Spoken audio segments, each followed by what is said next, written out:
This is a presentation of NorthEast Streaming Sports. Good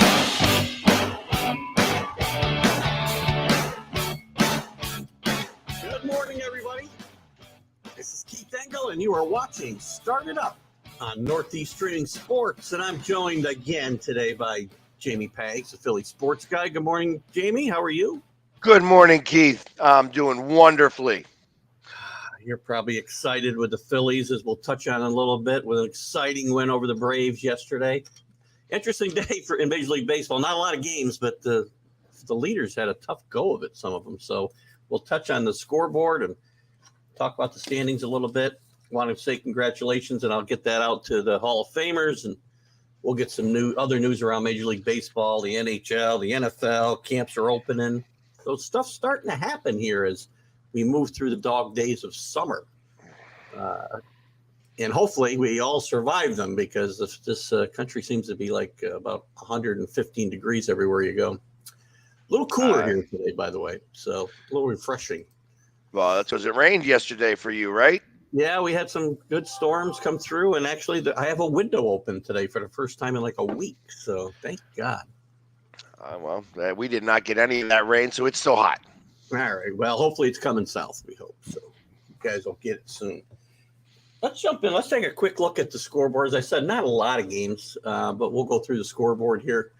The Reds walloped the Marlins yesterday. The Marlins trying to stay in this wild card race. They're only 5.5 back, but it seems like every time I look, they're losing 2 games in a row. I'm not sure how they're staying that close. I guess it's because everybody else is struggling ahead of them. But they lose 11-2 yesterday.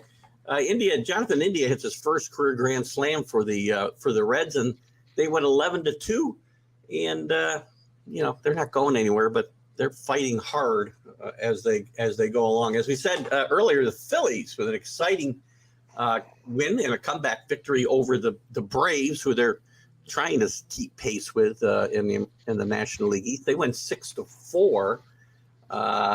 And again, an important series. I think there's 2 more games in this series. They need to beat these teams ahead of them. They're 9 games, I think, still back of the Mets, 7 games behind the Braves, and also a half a game behind the Cardinals in the wild card race. I'm sure you have a couple thoughts on this game. Bryson Stott coming through again. Every time you think that the game might be over and just he's not the right guy to be up to the plate, and all of a sudden he hits a home run, and it's like a shock.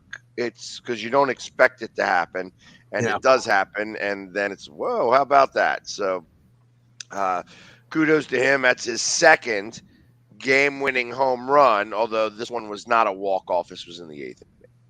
Well, it's always fun when you get guys you don't expect contributing, and that's what makes baseball fun, because on any given night, you never know who it's going to be. We know it won't be Joey Gallo for the Yankees, but other than that, we don't never know who it will be. Well, I've been thinking about it, because I've been hearing you talk about Joey Gallo now for months. I have a problem with Gallo. Wouldn't it be like really appropriate if he was the one that came through in August and September, and like just all of a sudden started to get a little hot? He could shut my mouth, I suppose, yes. I don't expect him to be in a position to do it, though, because I don't expect him to be here in August and September, but we'll see. Some rumors about him and Andrew Benettini from Kansas City on that topic, but as I explained to the person who sent me that rumor, Benettini's not getting traded to the American League East because he's not vaccinated and he can't play in Toronto. So there's no contender in the East that's going to trade for Andrew Benettini from Kansas City that I can see. Because obviously, if you've got any games in Toronto during the regular season, it kills you, and it might kill you in the playoffs. So I do not see that happening. As a quick, and why would Kansas City want to take Joey Gallo? And let me ask, was Joey Gallo good before this? Joey Gallo he wasn't this bad, but he was a 200 hitter, 210 hitter. He wasn't a lot better than this. Home runs, he had a lot of home runs. He was the classic 3 outcome player: strikeout, home run, or walk. That was his game.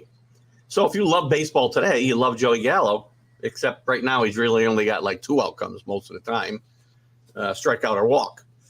And he's a decent defensive player, and a good guy in a clubhouse. But I just need a guy hitting more than 166.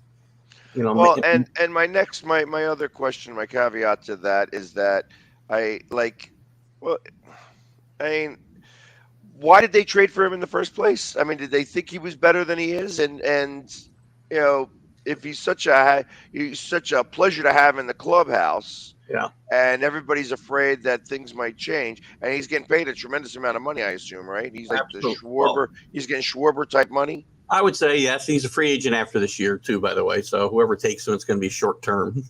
But he's about Ron Schwarber money. Look at the Yankees last year were very right-handed in a left-hand hitting stadium, which is a problem. That's why they went after Rizzo and Gallo in the first place at the trade deadline last year.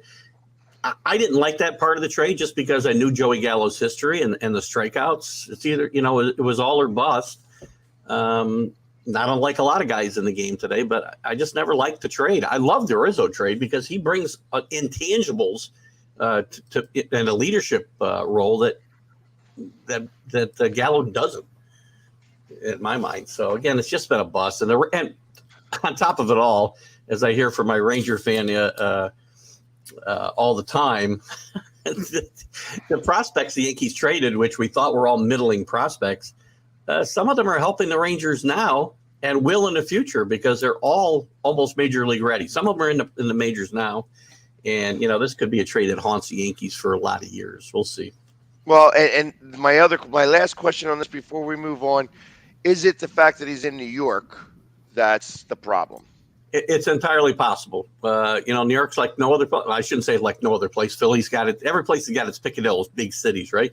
But New York's tough. It's just like Philly's tough. And, you get going bad and get on the fans' bad side. It's hard to recover depending on your own personality. And I don't get the sense that Joey Gallo's got the personality to be able to, fight through the adversity that he's been in the middle of for nearly a year now.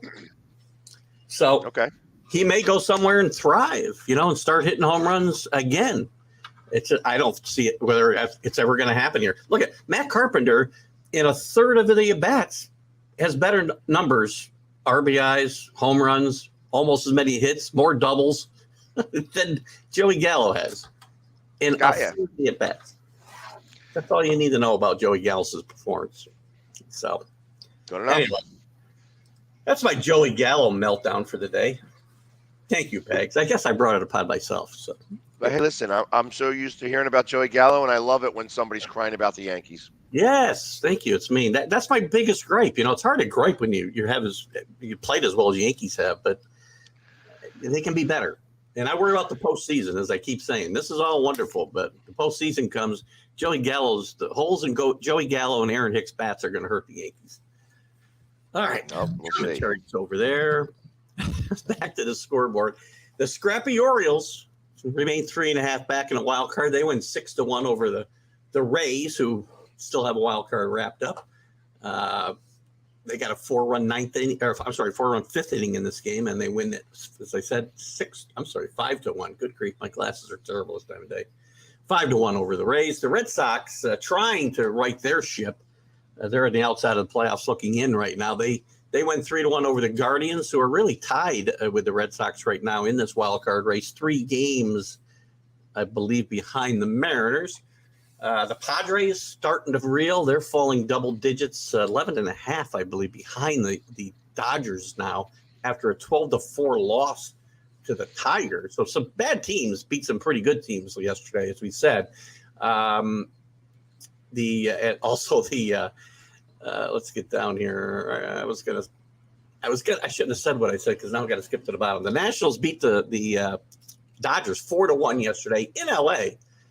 The Dodgers rolling, and the Juan Soto and the Nationals cooled them off 4-1 yesterday. Who did we mention? The Astros losing to the A's 7-5. Tony Kemp homers and has a 2-run double in this game. And the Athletics, as I said, beat the Astros, who still have a big lead over the Mariners, 7-5. And some other scores around the league, the Cubs, they've won a few in a row too. I believe they've got a 3-game winning streak. Actually, 4 now. 5. It's actually 5. Yeah. How about that? 3-2 over the Pirates. The Royals 7-0 over the Angels in a game that probably nobody was watching. The Brewers get shut out by the Rockies. They continue their up and down season. Freeland sparkled in this game for the Rockies. Rockies remain on the outside of this wild card race, but that's, we talked, I think, somewhere last week about the cutoff. Even though they're hanging around that 5-6 game mark most of the time, I do not feel like the Rockies are in this race. So I agree. Yeah, great. It's kind of an illusion, I guess. The Diamondbacks beat the the Giants. Giants are reeling with 5 straight losses. They've fallen to 500. They're hanging in that wild card race, only 2.5 games back. Another team I expected to see further back when I looked at it today, the way they're playing, but they lose 7-0 to the Diamondbacks. The Mariners playing some good baseball. They did cut their lead behind the Astros to, I think, 9 games at one point during their hot streak. And then they got swept by the Astros. And then they got swept, and it's back up to 12. So they're not going to win that division. They're probably not going to make a run at it, but this will be a team to reckon with probably in October. And if Juan Soto gets traded at the break and not in the offseason, not the break, but before the deadline, which is only a week away or less than a week away now, don't rule out the Mariners as a player in this, maybe a dark horse. So could be interesting. And that would certainly be a big addition to the Mariners for the rest of the season and into the postseason. So kind of a short schedule. Yankees off, as we said, the Mets off, a few other teams off, but we'll continue some big series and start some big series tonight. The Phillies and Atlanta continue their big series. The Mets and the Yankees square off in the Subway Series starting tonight. Also, Minnesota will play Milwaukee, and Texas and Seattle will continue their series. So the other ones, you could have to probably pay me a lot of money to go see. So that's probably a little rude, but it is what it is. Well, and the Subway Series starts tonight. Was that what you just mentioned? Yeah, it does. Tonight, I believe they're in. Where are they? I forget where they're playing. They're in Shea. They are in Shea. Yep, very good. So interesting series, big one for the Mets. I think the Mets. This is obviously all the series are big for the Mets with the small lead they have over the Braves, but it's important for the Yankees and the Mets because this is always a huge rivalry when they play, and obviously when both teams are in first place, fans start to think about that Subway Series in October, which we haven't seen. We've seen one time with these two teams in 2000. And it would be interesting to see it again. But again, a lot of work to do for both teams to get there. And your team will have something to say about that as likely as well at some point. Well, and I think the Mets do what the Mets do, and they Mets it up. Yeah, well, what? Your Met fans pretty much feel the same way you do. It's amazing. I talk to Met fans that come on my show, and all of them are waiting for the sky to fall. And they're about to get some good news. DeGrom's going to start. I believe it'll be his last rehab start, assuming everything goes well in AAA, I think Wednesday night. He had a good outing last week. I think he had 10 strikeouts in 5 innings, if I'm not mistaken, after a little bit of a scare with some shoulder woos. So that'll give them a little boost. They're going to make a move. I'm not excited about the moves they made so far. I mean, they've traded for this guy. I don't even have his name in front of me. I apologize. And I know I'm going to be rude to this poor guy, but it looks like me in a baseball uniform. And that can't be a guy you really can count on to get you to the playoffs. What's this guy's name from Pittsburgh? Vogelson? Oh, yeah. I have an idea on who you're talking about. Yeah, he's a lefty. He's got a bunch of home runs. He can't hit lefties at all, so he's only going to be a left-handed DH. He can't play in the field. And, this is not and he got booed his first at bat with the Mets last Friday night, I think. He struck out, and he got a taste of New York right away when the fans booed him his first at bat. So, welcome to New York, buddy. Right. Lose some weight. Stop eating them sandwiches. We're behind you all the way until you strike out one. Yeah, exactly. Mets won't be done, though. Mets will make a couple other moves. I had to, Carlos, the Mad New Yorker, and I got into a debate about this. He thinks the Mets are going big. I don't think they have the assets to make big trades or the stomach. I think they're going to bring in a Nelson Cruz maybe to be the right-handed side of that DH. Maybe bring in another starting pitcher, but not any big names I don't think you're going to see come to the Mets at the trade deadline here. We'll see. It's just a gut feeling I have, and, trying to keep my ear to the ground. How about the Phillies? As we go into this week, we started to see some trades. Do you think the Phillies, I know we've talked about this a couple times, any more feeling one way or the other on what they might do? They're going to go after mid guys that they would be able to get fairly cheap from teams like the A's or like the Royals. I don't expect that they're going to be able to make a big splash because they just don't have the assets to be able to trade away. So I feel that they're going to rely more on their injuries coming back, right, to help. And there is a pitcher that has been lighting it up, and he's lit it up in both, I think, single A and double A. And I think they're going to maybe fast track him this year to maybe try to get him up here to give some bullpen help to see, they're going to put him in triple A and see if he can do the same thing he was doing there. But he's got like a 1.35 or something around that ERA. In a number of games in 2 leagues, and they're going to see if it's a real thing and bring him up.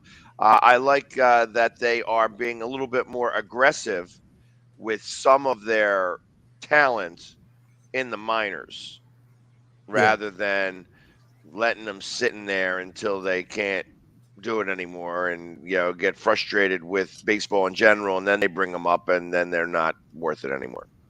I know you talked about this probably on this show, and I know you talked about it on your own show yesterday, but I wanted to touch on Castellanos a little bit with you and your thoughts on his outburst and your thoughts on him going forward in the second half. And by the way, I think it's interesting on a day that Paul Sorvino and we've run into a series of guys who played wise guys in the movies have passed away, that Castellanos happens to be in the news so much. I don't know why I tie those together, but I'll probably offend another group of people, but I'm sorry. But I just found it interesting. Anyway, I wanted to get your thoughts on this little situation. Is it a little situation, and do you expect him to rebound a bit in the second half? Well, I don't know about the rebound part. My thoughts is that I only need him to be hot for a month and a half, and that month and a half has got to start in September. So really, if as long as the Phillies are continuing to do what they're doing, if he's being very slow, good players always seem to get back up to where their average is, and when they move, like they say, he said it himself, even in this interview that got crazy, was that when he went to the Reds, he had a tough first season, and at the end of the season, he started to come on. And then the next season, I wanted to ask you about that, though. I mean, as a fan, is that okay with you? I mean, it sounds like an excuse to me, but I'm not saying it's not a reality. It takes some adjustment time, but half a season, a whole season. Do you buy that? Do you want to hear that out of your guy?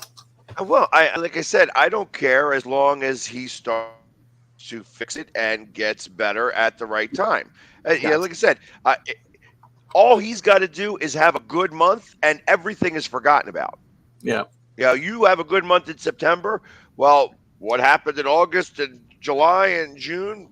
Nothing. It don't matter to me because you came on at the right time, and that's what's really most important. And I feel the same way with JT. I feel like JT has been underperforming this year. I mean, we have Harper that's not been in the lineup. We have Segura that's not been in the lineup. I think that if you get them and you turn up their batting averages, both JT's and Castellanos, like 10 points. Yeah. Well, they've got a lot of at-bats at this point. So moving up 10 points in their batting average is going to be a significant jump in September. Yeah. And that's all that I think that we need. So, after listening, and to touch base about the media in Philadelphia and what had happened with all of that, there was, first off, that was supposedly all off the record. The fact that it wasn't was a little interesting to me as well. But I felt that the question could have been asked a lot differently than it was. And the fact that he didn't bring it all out at once, instead of just saying, "Hey, did you hear? Did you hear the fans boo?" And it was Jim Salisbury. Jim Salisbury is a fantastic beat reporter and a good writer, and so I'm not maligning him for this, but it was interesting. Like I thought he could have worded the question a little bit better, and it wouldn't have been. When I heard the full version of this, he did ask the question, the caveat to the question, how do you feel about this? Like that was really what he was trying to get. Like, Yeah. how do you feel about the boos? Like, obviously you're hearing them. Like he should have said, obviously you're hearing the boos. Instead of asking, so are you hearing the boos? You know what I Yeah. mean? Like, come on. It's like obviously when a player like don't be smart ass with the players. That's what it turned out to be. He was being a little bit of a smart ass, and the player bit back because hey, he doesn't like what's going on with him either.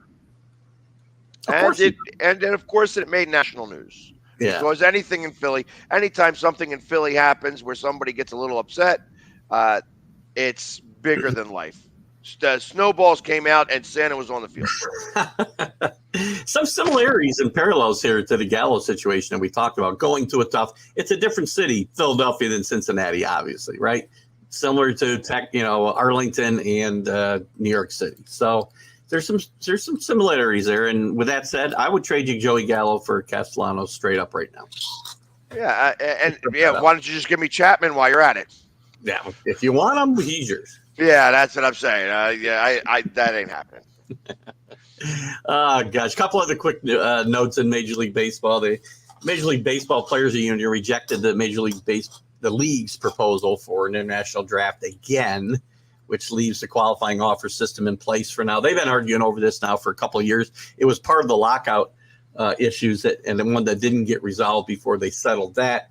And it doesn't look like it's going to get resolved anytime soon, as they're pretty far apart in what they want to happen here. What is like I understand that anybody who comes from overseas or any international place, they get to choose whatever team they want to go to. Some do. Like Japan still, I believe Japan still has the posting system where you've got to pay the team. I think we talked about it a couple weeks ago. They got to pay the team that the player belongs to for just the right to talk to them. So there's a little bit, but anybody else, you're coming from Dominican, yeah, pretty much you can go sign where you want right now, which the players want that to continue. And I'm surprised that Cuba doesn't try to strike a deal with Major League Baseball, and I guess they can't because it's in the U.S. a lot of it, but correct. But I mean, I feel like some of the embargo stuff has just gotten really antiquated and old. Obviously, we're dealing with China and they're communists. So, like, to put an embargo on Cuba, to keep this embargo on Cuba is kind of ridiculous to me, especially when Cuba has their biggest asset is the fact that these guys all play baseball. If you live in Cuba, man, woman, child, you've played baseball. And, they could probably make some money from some of these players as long as they were able to go in and out. And I just feel like embargoes are no longer worth it, especially for a country named, called Cuba. You know what I mean? It's just like, why not just lift these things? And Yeah, I don't disagree. I mean, we need to get the ball players, we need to get the rum, we need to get the important stuff, the cigars and stuff out of Cuba. So let's end the embargo. And players shouldn't have to, if you're like El Duque, Orlando Hernandez, you shouldn't have to ride a raft or a luxury yacht.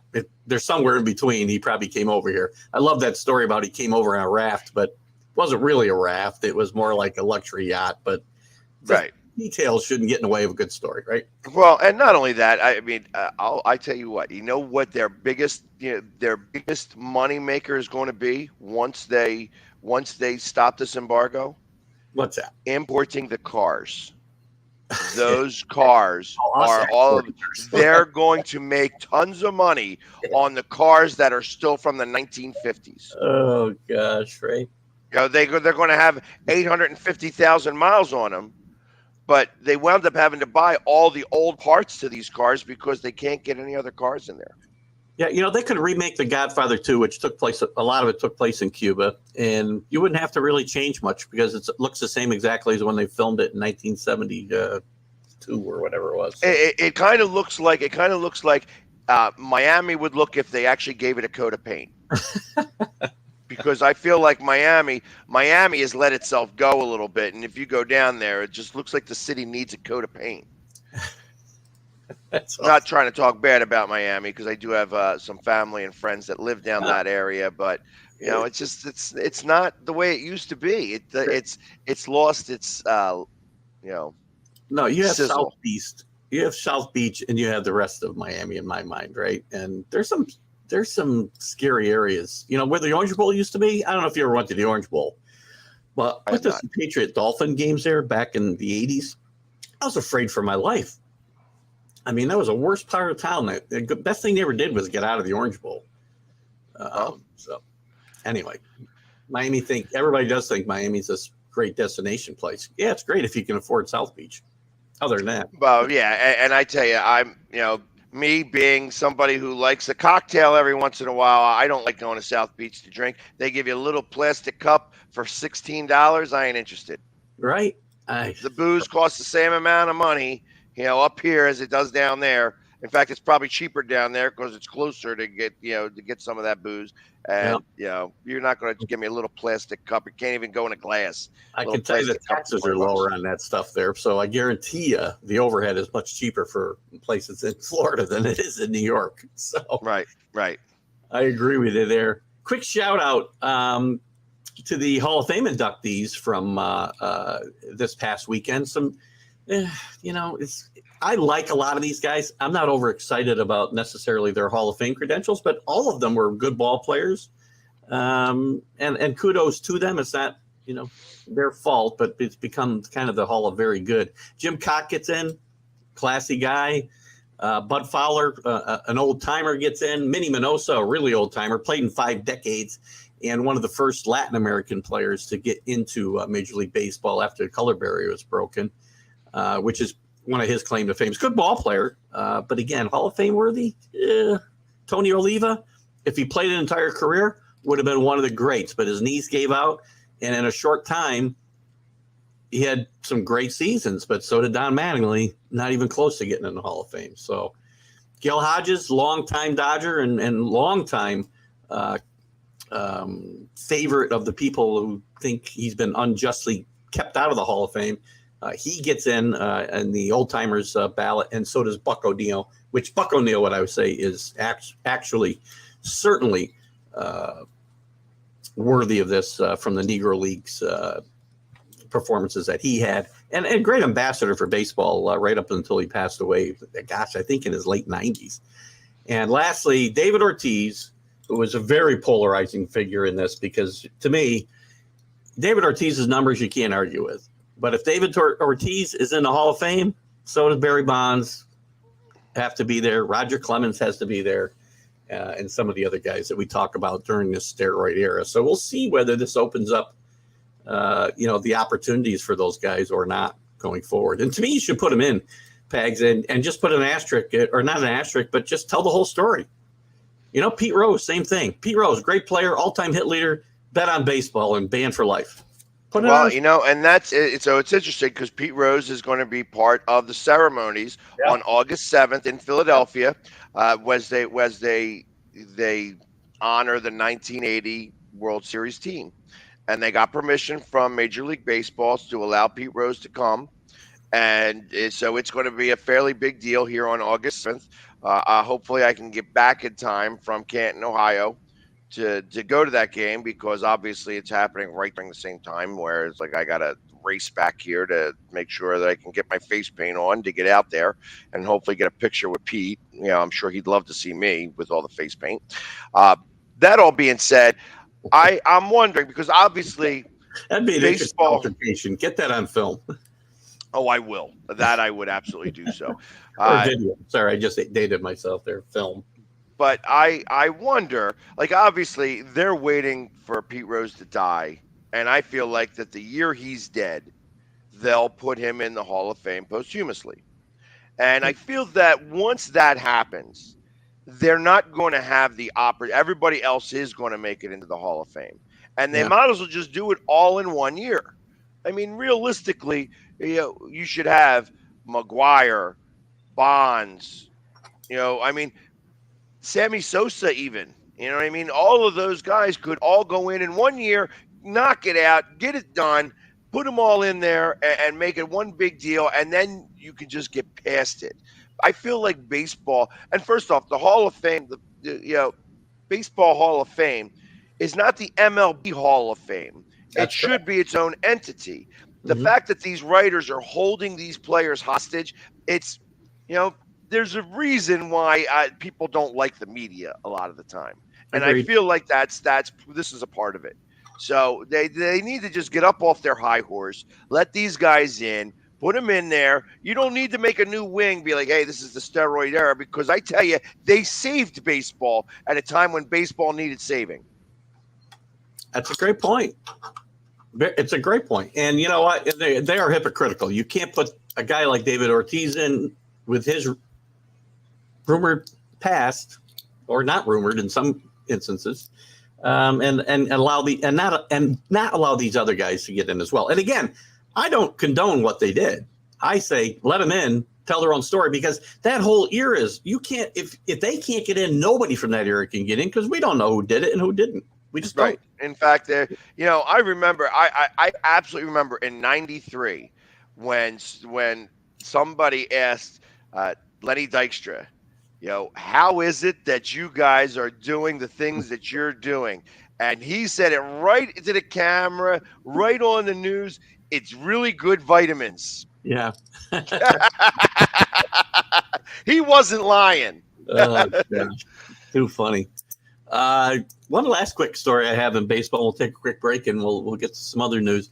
A Mickey Mantle mint condition baseball card is going to go to auction this week, and the rumors are that it's going to exceed the famous Honus Wagner card, the 1909 Honus Wagner card that sold for $6.6 million a year ago, and that's kept going up every time it gets auctioned off. And there's rumors that this Mantle card may go for as much as $10 million. Me, I don't get it, but God bless you if you want to buy a Mickey Mantle card for $10 million. And I don't know. I assume it's a 10. I assume it's rated the 10, because that's the only way that these cards get the way they do. It's this 1952 card. So I don't follow this part of the game too much, other than when I see a story like this. I just don't get it. You got to have a lot of money to say, let me give you, here's $10 million. I'd be losing the card. Jesus. So there was a card very recently that just went to auction that fetched like a couple $1 million.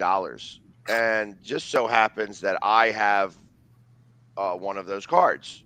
And I was like, well, hey, if it just got like a couple $1 million for this, maybe I should go get this rated.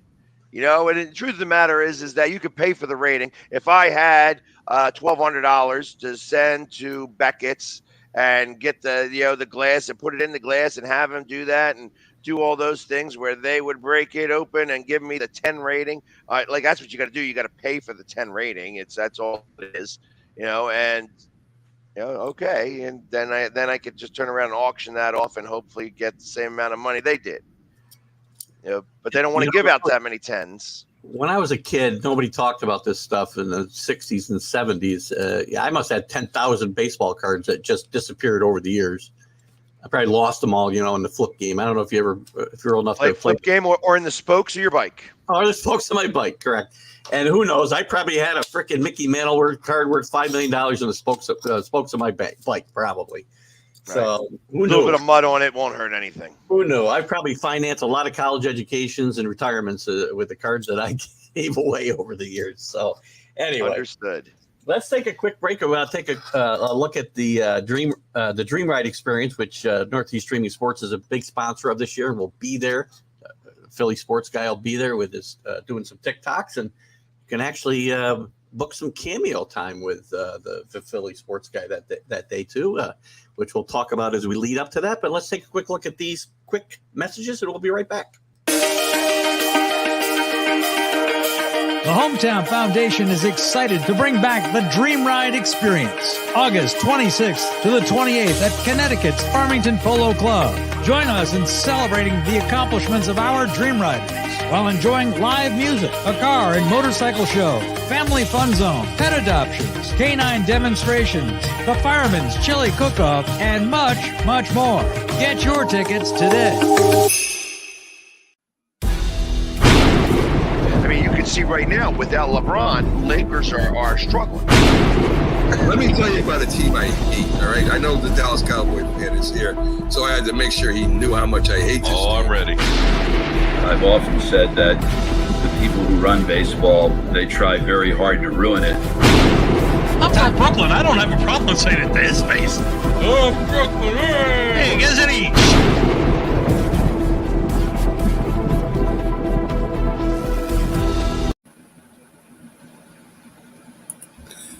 This is a presentation of NorthEast Streaming Sports.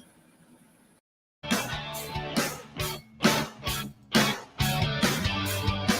we're back, and I'm Keith Engel, joined by the Philly sports guy this morning, and you're watching Start It Up. And we're going to get into some other news around the world of sports. And Pags, you got some football news we can maybe touch on and see where we go from there. Camps are opening.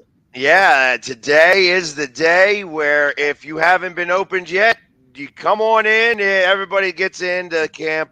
They get their playbooks. They get their physicals and get started. Get their room assignments. Time to get working for this year. It's the start of football season officially for all of the other teams that were not called the Raiders or the Jaguars. Couple of other stories that came out this week. A contingent of Murray's new deal is that the deal requires him to do 4 hours a week of independent film study. Now, this is getting a lot more play than I think that both the Cardinals and Murray wanted it to, because obviously somebody starts reading it and they go, hold on, he's required per contract to do 4 hours of film study, independent. Now, I wonder how they prove that. How they prove that, because he can go home and say, yeah, I'm looking at, what was it, Jamarcus Russell? They gave him blank tapes to say, okay, you go and do your film study to let us know what you think of these videos, and he'd come back and be like, yeah, I see it, I'm ready to go, let's go. And of course, there was nothing on those tapes. So they were, I guess never even turned it in. I think what I find more interesting than, and that's interesting part of it, yes, but more interesting is, why do you put this in there? I mean, the implication to me is he was a bit lazy in his homework last year, and it contributed to the team not doing as well as they could. And, it's pretty hard not to read that into this, right? And then my question is 4 hours enough? Yeah, that doesn't seem like a lot to me. No, I feel like that. I mean, I always thought that Monday was film day. You come back in, you're not working out. It's really a day off, but you're not taking the day off because you're spending the time going over the film and talking about the games and stuff like that, your own film and the other team's film. And then you got to go over a couple of different games from the other team because you want to see certain trends that they're doing. Now, obviously, if you know what it is that anticipate, when you start to see a look and be like, hey, I saw that on TV. Yeah, maybe this is what's about to happen. And then you go and execute. So it's a priority that they're doing this. And this seems to me like to be something that Arizona holds on to if they want to get out of the contract. I agree. So, it's close to a moral clause in the thing, right? If you misbehave, you're out. We can void your contract. This one, hey, if you come in as stupid as you were last year, maybe that's harsh. Right. Well, I mean, it's like he's got all of the tools out there to be able to be a really good quarterback and to bring this team to much closer to a championship than what they've done. They have not won a playoff game. They do have probably, arguably, the best wide receiver in the league. still. I know he was hurt last year. They have a very good tight end in Zach Ertz that I know, personally, kind of, and it's just the defense is kind of strong. It's just they started out 11-1, and they couldn't get anything beyond that. So, we talk about I talk about leaders a lot, and this team screams for a leader quarterback to take them to the next level because, as you just alluded to, that there's talent there surrounding him, and it's all up to him to mature and become that leader.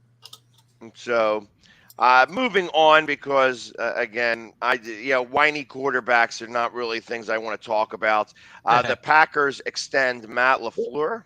Wait a minute. You don't want to talk about whiny quarterbacks and you go to the Green Bay Packers next? Well, I'm talking about the coach. I ain't talking about their crybaby quarterback, all right. who's getting $50 million a year and can't get past the championship game. Seems to always lose to San Francisco. Whereas, and I always love it when teams lose to their childhood favorites. Matty Ice has got the same problem with the Eagles. Can't beat the Eagles. Just has the problem. So the Green Bay Packers, since the GM has gotten there, they've gone 45-19-1, and that includes 39-10 with LaFleur on the sideline. So they said, you know what, that's good for you to get another, get a contract extension. So they're happy over there about that. Let me make sure I'm not killing his guy's name. Roquan Smith and the Bears are unhappy with each other. He's not going to camp until the contract gets figured out. There's going to be a number of that. And then, to touch base a little bit about somebody who you might feel a certain way about, Danny Amendola retires after 13 seasons. I have some fond memories of Danny Amendola. Yes, I do. And better than Wes Welker, believe it or not, because he didn't drop a ball in a big spot in the Super Bowl. But yes, good career. He's not a Hall of Famer, but he had some big moments and have a great retirement, Danny. Yep. And then Orlando Brown's not going to camp until the Chiefs figure it out. And, here's what one of these stories that I love to read about. Cowboys McCarthy not worried about job security. It's not a story. I hope they keep him forever. As you should. And you know what? Anytime I see a coach is defending his job security, I see a coach who's worried about his job security. Just saying. Yeah, I love when they give coaches a vote of confidence. Yep. Because that's usually the writing on the wall. He's about to spend a lot more time with his family. Yes. Yeah, and I didn't think he was a good coach before. I know when I saw his opening, I still can't get the picture out of my head from when you had, Jerry Jones and him right next to each other during the press conference. And he looked like he was in a hot dog casing, with that suit that was ready to burst. And then I kept thinking of where you had David Spade and what was that comedian? Chris Farley. Chris Farley. Yeah, that is the picture that I can't ever seem to get out of my head. And I feel like that he has been. I mean, I know this guy's got a Super Bowl ring as a coach, but I didn't. I think that they won in spite of him, not because of him. And I'm sure he's got some football knowledge, but I'm glad that he's the Cowboys coach, and I think the Cowboys are, going to be just like they are with him. Yeah, probably a good idea. There's one football story I want to touch on with you that I saw because I have strong feelings about these things, or mixed feelings about these things, I guess. The Chicago Mayor's proposed a dome for Soldier Field. I'm not, football to me was made to be played outside. I don't like domes. I hate them.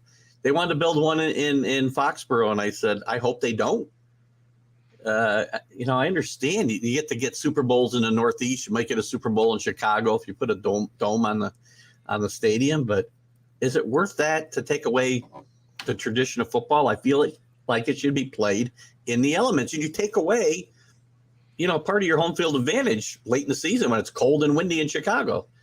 What are your thoughts on this? Not here, but anywhere. So I agree with you to a certain extent. I feel that, being at a few of the games that I've been at with the Eagles where it has been 0 degrees Fahrenheit or close to it, like 6 degrees. I'll never forget the last game of the regular season in 2017 against the Cowboys, where it was nothing game because neither team wanted to play. Yeah. It was just ugly, and the Cowboys wound up winning that game just by 2 field goals because, again, it was freezing. Like it was like I went into the club, and it was so cold, it was freezing in there. Like, and I was trying to warm up some because it was just, and this was before I was painting my face for Yeah. every game, especially at home games. But so, but if that's going to be the caveat, I mean, I would love for Philadelphia to host a Super Bowl. I feel that, and I feel that the reason why we can't is because it's outdoors. They Why did this outdoor one in New York, Yeah, where, well, of course, it rained. Well, It but- rained in that Super Bowl, and they were lucky because it wasn't that cold. It was like 45 degrees and rain. It rained in Miami when the Colts and Bears played years ago too, so it could rain anywhere. Right. So, but rain is different. But freezing cold, is a different scenario. And, trying to put Tampa Bay, who plays in the warm weather, and Miami, that plays in the warm weather, in a very cold Super Bowl. Imagine, let's think about this. LA and Miami go to the Super Bowl, and they got to play up in New York, and it's snowing. That would be an hysterical game to watch because neither one of those teams are ready for that type of I stuff. think it'd be awesome as long as my team wasn't. My team was there; they'd be used to those conditions anyway. But right. So I feel that if they want to put, they obviously are looking for a couple of reasons. One, they want to try to entice a Super Bowl to come over there. Two, it gets really cold, and the players don't want to play in the cold either. I mean, we're at a time now where playing at sub-zero weather sucks for everybody. yeah, And that's what I kind of think. So, I mean, you have a dome up there. You could still, like, it would have to be a retractable dome, something that opens and closes. First off, how are you going to do that to Soldier Field? What are you going to close Soldier Field down for a couple of years so that happens? Do you remember Minnesota playing over at Minnesota College? Minnesota University for that season? Yeah. I mean, they had some bitter games. But then you got like Buffalo where, what was it that just recently that they played in where the Patriots didn't throw the ball but 3 times. the wind blew like 60 miles an hour the whole game. Yeah. So players don't want to play in that, and fans don't want to watch it. And I get it; it's tough for the fans. The only thing and again, I know that we're in a different time and there's a lot more money involved and stuff. These things all matter. I think about some of the great moments in history that would never have happened without it. We wouldn't have had the Ice Bowl in '66. There was a sneaker game. I think your team might have been involved in a sneaker game. I'm not so sure. Way back in the, 50s where there was ice and nobody could stand up and the coach went out and got the team a bunch of sneakers at halftime, and that's what worked. I know the Giants were involved. I thought the Eagles might be. I don't remember. They could be. I don't know enough about that story. San Diego playing the Bengals in a championship game, and the wind chill's 52 below zero. And it was just, they were classic fun games. I know they're not, it's not optimal conditions, but some of those games you never would have talked about again without the weather conditions. So right, but they also when you go to those types of games, and I mean, I remember back at the vet days, they would get anybody who wanted to come. They were paying people, minimum wage was $7.50 an hour, and they gave you a shovel.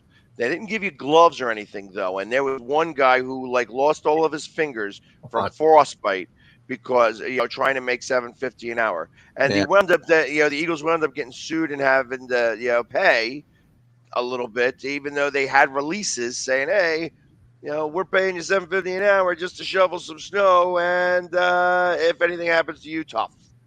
Well, if you did away with snow in Philadelphia Stadium, though, the fans would lose one of their great weapons of voicing their displeasure as well. So there's that to consider too, right? Well, so. if you ask Jimmy Johnson, they're saying, well, that's all right. We carry batteries anyway. So right. Anyway. Let's move on to the NBA a little bit. The only story that I think piqued my great. There goes my screen. The Boston Celtics have creeped into the Kevin Durant sweepstakes here. Sources say they're fair. They're maybe closer than other teams. Certainly, the Nets are asking for guys that the Celtics aren't going to give up. Jason Tatum certainly is not getting traded in this. They don't want to trade Marcus Smart, which seems to be one of the big holdups right now. Is that the Nets want him back, and also Jaylen Brown and draft picks. But Boston may be closer to getting this deal than some of the other teams, and I'd be shocked if the Nets made this trade within their division. They did it once with the Celtics and got absolutely screwed, obviously, as we know, when they got Garnett and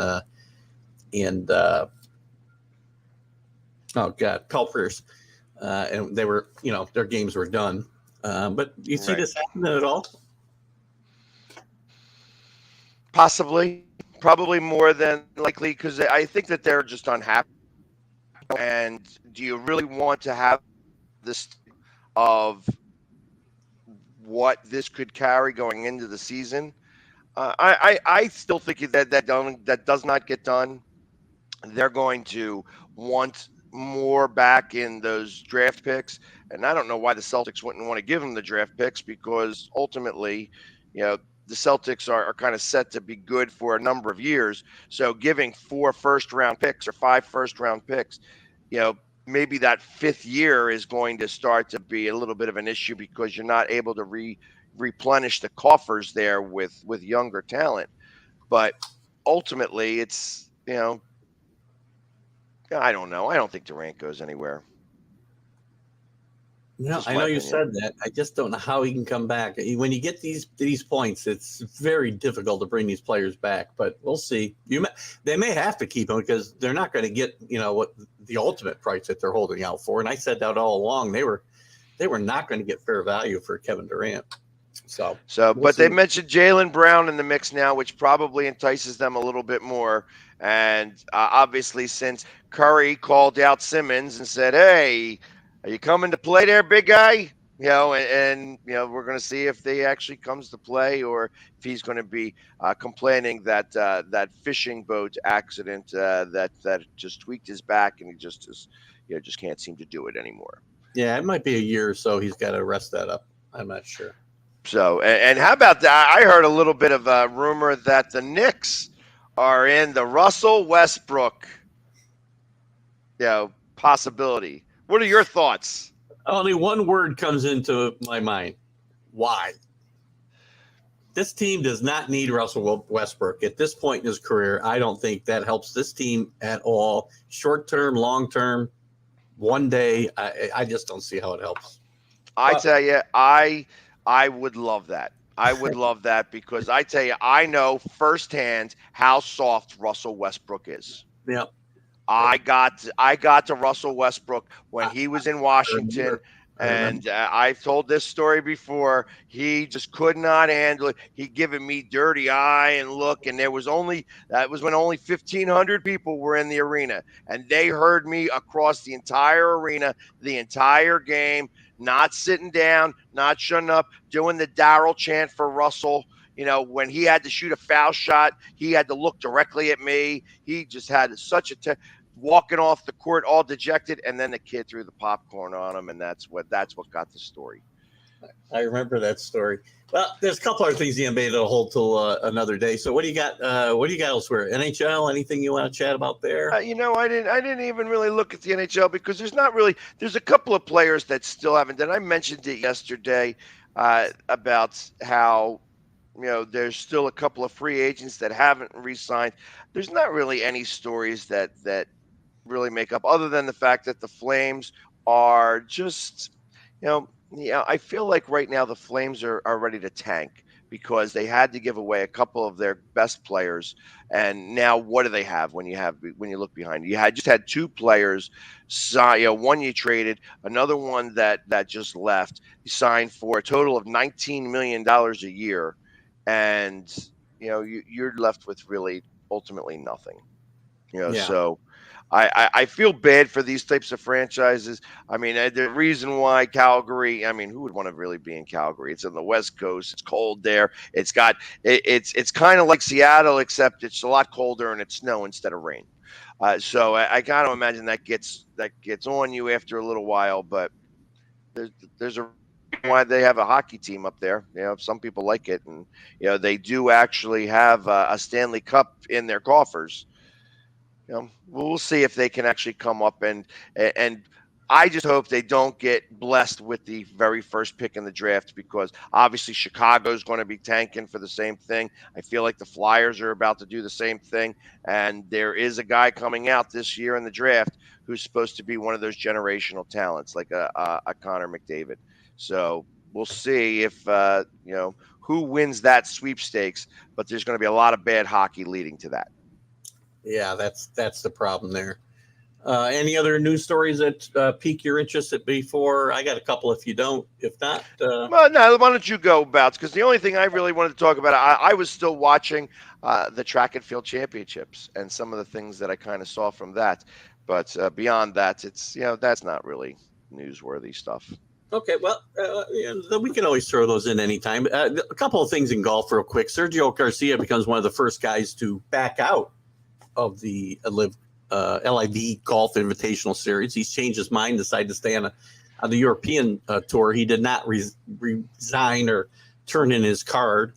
He had some conversations with John Rahm, has decided against it due to some of the things I've talked about. So we'll see what happens there. Kerry Webb held off Annika Sorenstam to win the senior LPGA tournament over this past weekend. And Darren Clark had won the senior British Open, which is a big deal over there, and certainly a big deal for Darren Clark. Darren Clark is very, very big in Europe and in England in general, not just in stature, but in stature, if you know what I mean. But a fun guy to watch play golf, smoking on a stogie all the way around the course, a lot of fun. And a former Ryder Cup champion as well. Also, he beat Patrick Carrington in that senior open. So a couple of notes there in the world of hockey. I'm sorry, in the world of golf. Hockey. I'm thinking of Happy Gilmore, apparently. And what else? I guess we can throw in a couple of actually, we don't have any WNBA scores from last night, do we? They did not play any games, so there's nothing to report there. I'm about done for today, I guess. So we've covered a lot of stuff. And I don't know where that noise is coming from once again, but that's probably from the MLB. I got it. We got it. It just starts up by itself. It won't play, and then it just starts up. So right. I guess that'll do it for us today, Pegs. Good show, good stuff. Major League Baseball dominates the news, but it's July, and football will start to creep in, as we saw today. That'll start getting its fair share on this show, I can tell you that. So. Well, especially next week, where I'm going to be reporting live from Canton, Ohio. That's right. Good point. Pags will be traveling out to Canton for the Hall of Fame game, correct? And the inductions? That is correct. I'm going to go see my main man, Dick Vermeil, go over there, and he's going in as a Philadelphia Eagle, even though he won a Super Bowl with the Rams. I think we should start a poll. How long into his acceptance speech will Dick Vermeil start to cry? And I love Dick Vermeil, and I love that he wears his heart on his sleeve. There's nothing not to like about Dick Vermeil. Love the guy. As a guy who never coached any of my teams, I love to watch him. Great guy. Good person. I think he's hardened as he's gotten older, so I'm going to say about 8 minutes. 8 minutes. All right, that's kind of high, but we'll talk more about it before we get there. So that'll be fun. And I don't know if you're going to be doing the show, but maybe we can do at least some remotes that day if you're not able to do it live. We'll talk more about it as we get closer. So yeah, I'm going to definitely try to make some things happen out there. I am going to have all the stuff with me so that we will be able to report live, and you'll get to see me up close and personal along with everybody else that'll be there. So it's going to be a very interesting time. Excellent. Live reporting from the Hall of Fame. Can't do better than that. You don't get that on ESPN, I don't think. Well, maybe you do. I mean, maybe you do, but we'll have it here at Northeast Streaming Sports as well as listen, we're only about a month away, maybe 5 weeks from real college football as well. So we'll have a lot of stuff starting. Guys, hope you had a good time today. We got you as much news as we can. Keith Engel for the Philly Sports Guy right here in Northeast Streaming Sports. You've been watching Start It Up. Have a great day.